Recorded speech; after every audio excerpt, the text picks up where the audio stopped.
Olá, boa tarde, seja bem-vinda e bem-vindo. E como está sendo o seu sábado? Espero que esteja sendo muito especial e a partir de agora você acompanha as notícias do Brasil e do mundo aqui no Redação HIT. E começo falando da distribuidora Enel de São Paulo, que fez uma parceria com a polícia e durante quase 150 operações no primeiro trimestre do ano, descobriu vários gatos feitos para roubar energia. Mais de 50 pessoas foram presas. As operações de inspeção e segurança permitiram a recuperação de cerca de 5 gigawatt-hora de energia no primeiro trimestre deste ano. Esse volume seria suficiente para abastecer 25 mil residências durante um mês, considerando um consumo médio de 200 kWh. De acordo com a distribuidora de energia, isso equivaleria a beneficiar cerca de 69 mil pessoas, com base na média de 2,79 habitantes por domicílio. As ações em busca dos denominados gatos foram realizadas em áreas residenciais, comerciais e industriais da região metropolitana de São Paulo. A exemplo do que ocorreu em 2024, a maioria das irregularidades foi encontrada em estabelecimentos comerciais, responsáveis por 77% dos flagrantes. Os demais em instalações industriais, com 8% dos casos, e residenciais, com 5% dos registros. Do total de detidos no trimestre, 96% eram clientes. A atuação das delegacias especializadas foi predominante, respondendo por 65% das ações, enquanto as delegacias de área constituíram os outros 35%. Os números representam aumentos de 26% nas ações e de 36% nas detenções em comparação ao mesmo período de 2024, quando foram registradas 113 operações e 39 prisões. De acordo com a área de segurança da Enel, a empresa mantém um plano de fiscalização e investe em tecnologia e inteligência para identificar e coibir irregularidades. Em abril, as operações de combate ao furto de energia avançaram. Foram feitas 41 operações conjuntas pela área de inspeção e segurança, com suporte das forças policiais. Essas ações resultaram em 11 prisões em flagrante e na instauração de 30 inquéritos policiais, reforçando a continuidade do trabalho de combate a fraudes na área de concessão da distribuidora. Além de ser crime com pena prevista de 1 a 8 anos de reclusão, as ligações irregulares afetam na piora da qualidade do serviço prestado, prejudicando todos os consumidores da concessionária, com maior número de interrupções e muitas vezes dificultando o retorno da energia elétrica. A falta de vacinação colocou 15 estados brasileiros em alerta por causa da gripe. A cobertura do público-alvo continua em menos de 36% e é apontado como a principal causa do aumento dos problemas respiratórios graves. E quem traz as informações é o repórter Joenerson Santos. O Brasil enfrenta um novo surto de influenza, com um aumento expressivo nos casos de gripe e internações por síndrome respiratória aguda grave. De acordo com o boletim Infogripe da Fiocruz, divulgado nesta semana, 15 estados e o Distrito Federal estão em situação de alerta, risco ou alto risco. O cenário preocupa especialistas que atribuem a piora à combinação entre baixa adesão à vacinação e maior circulação do vírus influenza A. A cobertura vacinal segue muito abaixo do esperado. Apenas cerca de 36% do público prioritário foi imunizado contra a gripe, enquanto a meta do Ministério da Saúde é alcançar 90%. Entre os grupos de risco estão crianças, gestantes e pessoas com mais de 60 anos, que têm acesso gratuito à vacina no Sistema Único de Saúde. Com a procura abaixo do esperado, estados como São Paulo e Rio de Janeiro ampliaram a campanha para toda a população. Especialistas da Sociedade Brasileira de Imunizações alertam que o surto atual é mais intenso do que o habitual para o período de outono e inverno. Um dos fatores que chama a atenção é que os casos começaram a crescer já em maio e se espalharam por todas as regiões do país, o que foge do padrão de maior concentração no sul e sudeste. O vírus influenza A, especialmente os subtipos H1N1 e H3N2, tem causado maior impacto, principalmente entre idosos, que lideram as hospitalizações e mortes. Dados das últimas 4 semanas indicam que quase 75% dos óbitos por síndrome respiratória aguda grave estão ligados à influenza A ou B. Segundo os infectologistas, além da baixa vacinação, outros fatores como possíveis mutações no vírus e alterações climáticas podem ter contribuído para a disseminação mais agressiva da doença este ano. Diante do aumento dos casos, profissionais de saúde reforçam que a vacinação continua sendo a forma mais eficaz de proteção, mesmo para quem ainda não se imunizou. Com a temporada da gripe, deve seguir até o fim do inverno. A orientação é que toda a população busque os postos de vacinação o quanto antes, principalmente os integrantes dos grupos mais vulneráveis. O desmatamento na Amazônia quase dobrou em relação ao mesmo mês no ano passado. De acordo com o governo, a devastação aconteceu por incêndios e colapsos de florestas. O bioma registrou aumento de 9% em comparação ao período de agosto de 2023 a maio de 2024. É a partir de maio que as nuvens se dissipam na Amazônia e os satélites conseguem perceber melhor o cenário das áreas desmatadas. Conforme os dados do Instituto Nacional de Pesquisas Espaciais, o peso dos incêndios florestais sob o número de desmatamento quase insignificante no passado tem aumentado. O desmatamento na Amazônia vinha em trajetória de queda, com uma diminuição de 45% na devastação registrada de agosto de 2023 a julho de 2024. Na avaliação do governo, o cenário exige um ajuste nas ações de enfrentamento ao desflorestamento. O IBAMA, que historicamente teve maior foco nas fiscalizações e controle da degradação florestal, tem aumentado sua estrutura para lidar com a prevenção e combate aos incêndios. O órgão recebeu um aporte de 835 milhões de reais do Fundo Amazônia para fortalecer suas ações. Um dos destaques recentes foram os embargos remotos por desmatamento ilegal feitos pelo IBAMA em 5 mil propriedades na Amazônia, totalizando mais de 500 mil hectares embargados desde agosto do ano passado. O governo federal prometeu zerar o desmatamento em todos os biomas até 2030.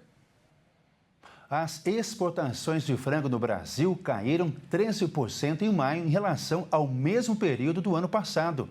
O principal motivo desta queda é a gripe aviária, que afetou grande parte da exportação.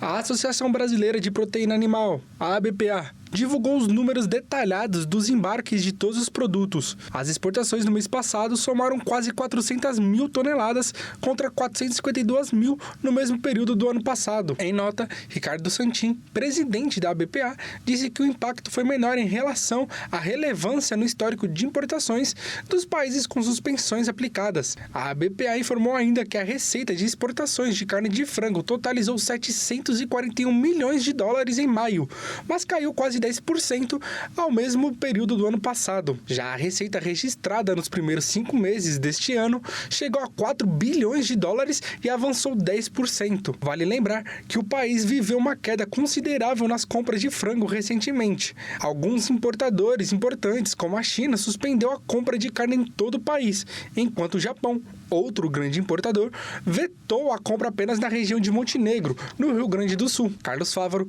ministro da Agricultura, defendeu a regionalização dos embarques comerciais, citando que o Brasil não pode ter o produto suspenso em todo o território, se o foco é restrito apenas a uma região. Apesar de alguns embarques e receio na queda de compra de alguns mercados, o volume registrado ocorreu dentro do projetado pelo setor, considerando algumas suspensões após o registro da gripe aviária. No meio de todo o cenário instável e com os embarques de alguns países, a União Europeia foi na contramão de algumas nações e a compra de frango aumentou 46%, com mais de 24 mil toneladas registradas no país. Agora vamos falar de uma crise que está afetando um dos principais alimentos da população japonesa, o arroz. Um saco de 60 quilos colhido em 2024 atingiu um recorde equivalente a mais de R$1.000. A alta nos preços dos alimentos após anos de estabilidade está mudando a vida de milhões de consumidores japoneses. Enfrentar longas filas e buscar ofertas melhores se tornou parte da rotina na hora de comprar o grão básico da alimentação no Japão. 60 quilos do arroz colhido está custando mais de 26 mil ienes, o que convertido para a moeda brasileira está dando mais de R$1.000, segundo a reportagem do Financial Times. De acordo com o jornal britânico, embora o Japão não esteja sem estoque, o país ainda não se recuperou da colheita ruim de 2023. Por causa da péssima safra, os varejistas aumentaram o preço e os consumidores correram para acumular o produto. Além disso, os atacadistas seguraram um grão no estoque, liberando por partes. Para amenizar a situação, pela primeira vez o governo recorreu à sua reserva estratégica. Quando parte dessa reserva foi colocada à venda no fim de semana passado, filas enormes foram formadas em supermercados de todo o país. Cooperativas chegaram a contatar os agricultores buscando comprar direto. Em troca, os produtores protestaram em Tóquio no mês de maio.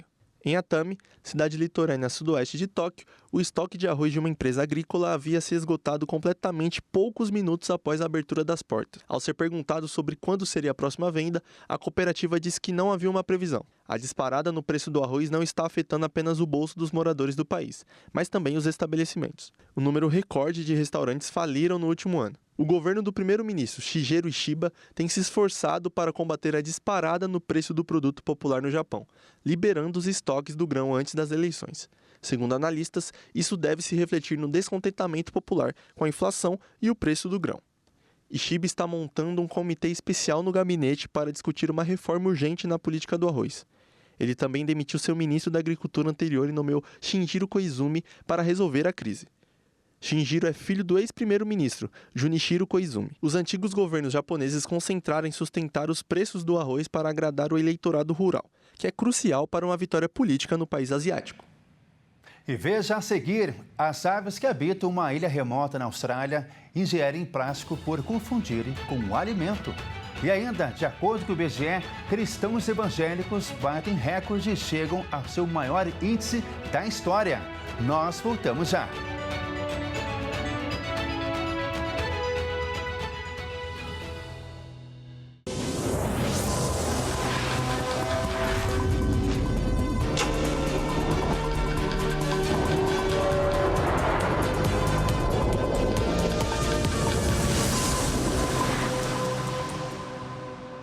Olá, estamos de volta com mais informações para você.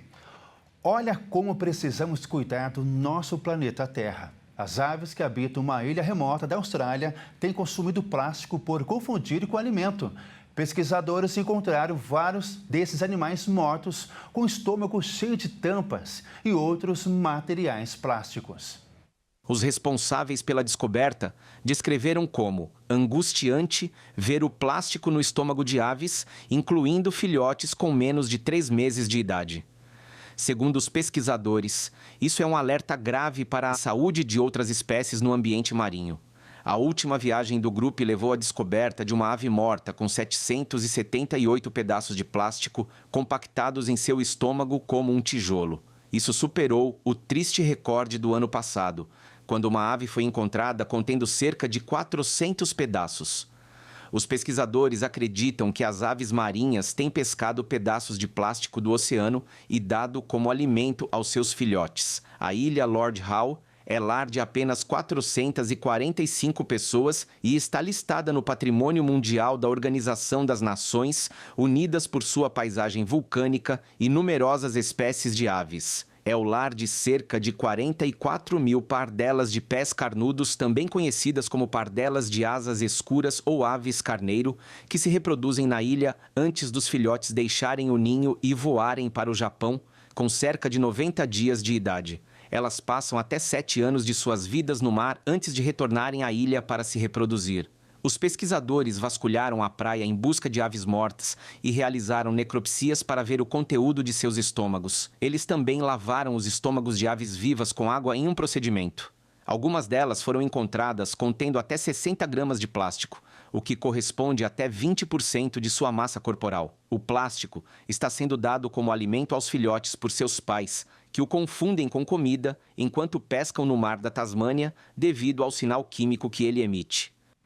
Um levantamento realizado em 10 países constatou que 40% dos trabalhadores da geração Z, nascidos entre 1997 e 2010, viu uma lacuna nas habilidades tecnológicas de seus colegas mais velhos. Mas apenas 25% dos funcionários veteranos acham que não tem problema nesta área. As informações fazem parte da pesquisa Korn Ferry Workforce 2025, que consultou 15 mil profissionais de vários níveis hierárquicos, desde cargos de entrada até CEOs, a respeito de como eles se sentem em relação ao trabalho.